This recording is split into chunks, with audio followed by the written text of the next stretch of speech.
Hi, I'm Stephen Feuerstein, and I write practically perfect PLSQL.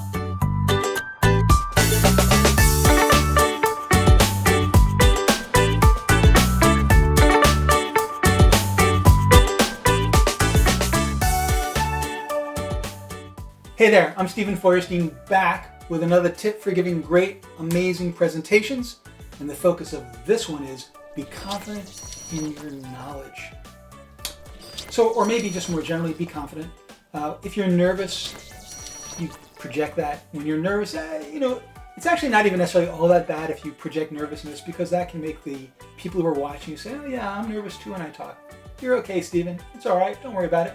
But even better is to not be so nervous and to be confident in what you're presenting. Now, I've been really lucky. Back in 1994, I wrote my first book on PL/SQL, database programming language. I've written a total of 10 books, sold a bunch of copies. But the cool thing about it is that PL/SQL, the core of the language, doesn't change. We just keep adding to it. So I didn't have to rewrite my books with each new version. The same is true with my presentations. I've been presenting on PL/SQL since about 1995 or 6. And a lot of my stuff is really the same. And so what that means is that I have burned in this deep comfort zone, a deep, broad comfort zone within the world of PL/SQL, so that I can pretty much at the spur of the moment get up and give a talk about almost any topic within that language. That gives me an incredible amount of confidence. It means I don't have to do a lot of preparation, etc., etc. Likely, you're not going to be so lucky. For example, if you're an Oracle University instructor or even an instructor in some other organization, you might be told, Stephen, you might not know anything about XYZ, but next week you're doing a class on XYZ. Get started learning it. And it's very hard to build up that level of confidence. So in those cases where you're not the deep expert in those areas, you've got to do what you can. Now, one of the things you can do, and I encourage you to do, is play with the technology that you're going to present. Too often instructors are criticized as having no real-world experience. All they do is read the documentation and kind of reiterate the documentation to their students. And especially in the technology area, people see through that pretty quickly. Like they ask a question that goes below, deeper than the documentation, and they're like, I don't know. So you can't fabricate real-world experience, but what you can do is play with the technology. So for example, in PL/SQL, there are a lot of times when I don't know the answer, and I'll come back to what I do about that in a class when I don't know the answer. But when I'm writing about a new technology, I build scripts. I test it out. And I can then use those scripts as demonstrations. I can hand them off to my students to say, try this for yourself, verify, and make sure it works for you. But I've got a script that I built up, a whole library of scripts. And I encourage you to do the same thing. For example, you could say, well, I need to learn how to use Application Express to build websites. Well, pick an application you want to build. I want to keep track of lost kitties in my neighborhood so that people can find them more easily. Whatever is interesting to you. Build an application, build something real or as close to real as you can get. Just play around hands-on with the technology. You don't have to be able to say to people, I built a data warehouse that supported 25 gazillion petabytes and blah, blah, blah. That's nice if you got it. But if you don't have it, do the best you can. But try to drill into that technology and learn it the best you can. But the bottom line is, for you, even for me, in the world of PL/SQL, in which I seem to know so well, there are going to be times when you find out that somebody asks you a question and you don't know the answer. Now, what should you do about that? Well, one thing you could do is say, I'm going to make up an answer. I don't really know the answer. In fact, I might not even understand the question, but I'm going to act like I do. My suggestion is, do not do that. Pretending to know the answer will just alienate your audience because they'll be able to pick up on it pretty quickly. Instead, here's my suggestion. Own up to your ignorance. It's okay to say, I don't know. Let me quote you something from peteducation.com. Predators look for signs of illness or weakness when choosing their prey. So a prey animal needs to appear healthy, or it will be a sure target. By the time they're showing signs of disease, in many instances, birds have become too weak to be able to disguise it. I used to have a bird, an African gray. They're big parrots, very smart. They talk. They live for like 50, 60 years. They're described as 2-year-olds, humans. They have the intelligence of a 2-year-old with a can opener for a mouth. Well, you got to keep a close eye on these very expensive birds once you've made the investment, because it's true, they hide the fact that they're sick. And by the time you notice if they're physically ill, they're pretty much dead. They're gone. And you can imagine why this kind of behavior would evolve say, a flock of birds.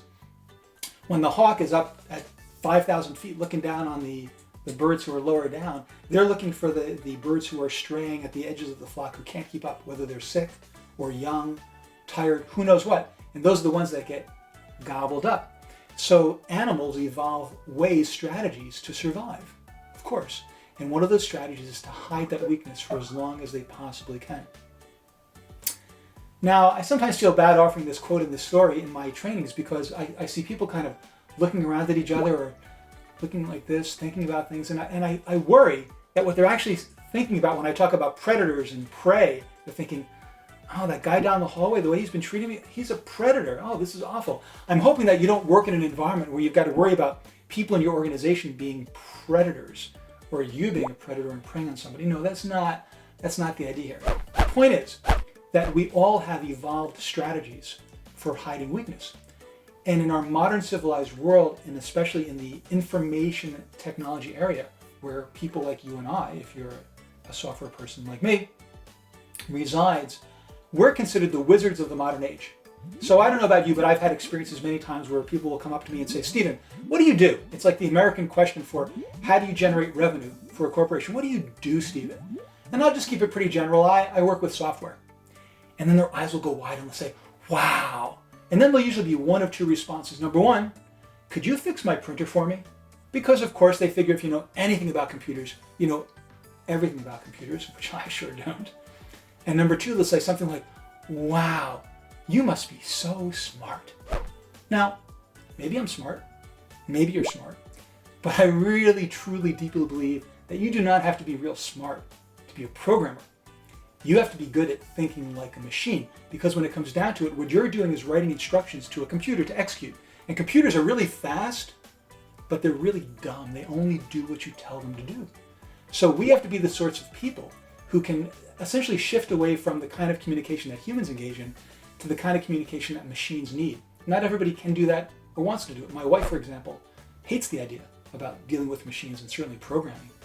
You know, she can't get her head around it at all. Anyway, the point is that people see us as wizards, as magicians, amazing. They put us up on a pedestal, which is good in some ways. It's good in terms of our salaries, but it's bad because we have this extra reinforcement in our heads of we should always know the answer. Everybody thinks we're so smart.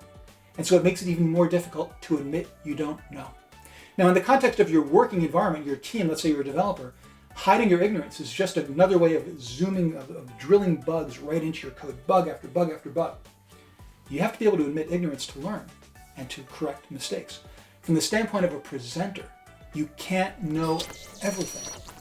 And if you try to hide that ignorance, you're going to fail badly with your students. You will lose them. You'll lose your credibility. But if somebody asks you a question and you don't know, you can say, so here we are, we're finally at the tip, at the end of this long tirade, you can say, I don't know the answer to that question. Does anybody here know? Because everybody's got their own different areas of experience and depth. So the first thing is, hopefully you'll find a student who can proudly say, sure, I worked on that last week. Here's how you do it. And everybody's happy and you've learned something. Number two, you can say, I don't know, does anybody in the class know? No, but you know what? I'm going to find out the answer for you. So send me an email or make sure you give me your email address on the break and I will let you know what the answer is. And if you're an Oracle University instructor, then here's a suggestion I have for you. Before you're going to do a class, let's say you're teaching a class about PL SQL, contact me and ask me, will it be okay if a student asks a question and I don't know the answer? Can I tell them I'm going to go ask Stephen? And my answer will be to you, yes. In fact, I hereby announce publicly, anybody who's teaching about PL SQL, inside Oracle or not, you can tell them that if you have a question that they couldn't answer, if they have a question that you couldn't answer, you will ask me and I will get an answer for you, even if I don't know it at the time. So what I mean in general is that before you're doing a class, if you're not really an expert in it, find the expert in your company or in your network and check in with them about being a resource for you afterwards. And then you can at least promise your students that you will get an answer to them. And believe me, that'll be more than enough. They'll be so happy that you've got those connections, that you're willing to admit you don't know, that they will feel much more closer to you, much more open to what you're saying, and be able to learn more effectively in those areas that you do have the answers to. So, let's sum up. Number one, be confident in your knowledge. When you're doing a course on a given technology area, you can't be entirely ignorant of it. Get as much depth as you can in it. Use the technology. Be hands-on as much as possible because nothing drills that knowledge in than you actually doing it with essentially your fingers and your eyes. The muscle memory that gets combined with the information inside your brain is critical. Number two, if you've got depth but not in the right area and somebody asks a question and you don't know the answer, don't hide your ignorance. Admit that you don't know. Engage the class to answer and promise to get the answer to your students afterwards. But make sure they give you the information so that you can follow up with them. So I hope that's been helpful to you. It's certainly been of great use to me over the years to finally, and it took me a little while too, to be able to relax enough to be confident enough to say, I don't know, and that's okay. And once you can do that, you'll be that step closer to being a truly amazing presenter. So thanks for joining me for this tip. Be confident in your knowledge. Please do check out the other videos in my series on giving amazing, great presentations, and happy presenting.